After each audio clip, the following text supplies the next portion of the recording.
When I was in my 20s, we had a term called MBOC, and that stands for massive ball of chaos. It is a thing in existence where after you have seen that thing and observed it and spent a little bit of time with it, you want that time in your life back. That's how I feel about the new Taylor Swift album. I have listened to the whole thing and I have some key takeaways that I would like to share with you. One, super interesting choice to make, to hear your fiance say that it's an honor to perform in front of a literal dictator, and then you immediately go run and write a song about how big his dick is. That's not probably the decision that I would have went with personally during these times if I was one of the top 5 richest women in the world, but to each oligarch their own. I also kind of have a hard time believing that the dick can be that good attached to a white man, but Taylor has only really dated white men, so perhaps to her, that is the gold standard. Now, the next thing I want to say is that I have lost followers over this in the same format that I did with Charlie Kirk. And I want you to know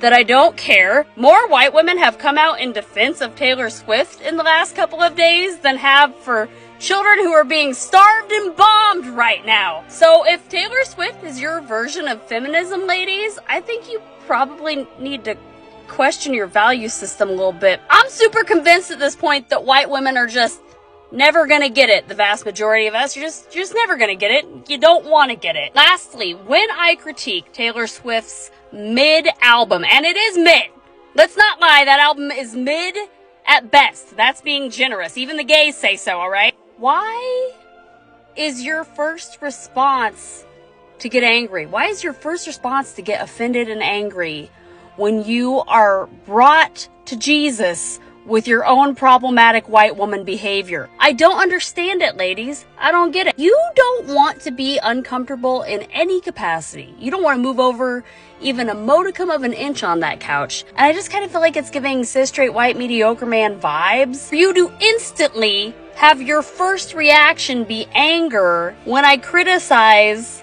your emotional support billionaire who makes you feel seen, I guess. Someone said that it's the life of a trad wife, that this is music for cops' wives, and that was not an inaccurate take. I just feel like it flew too close to the sun indeed. Yeah, and got burnt. I also like to apologize for any period in time where I thought this woman was some kind of intellectual artist or poet. I was going through something then.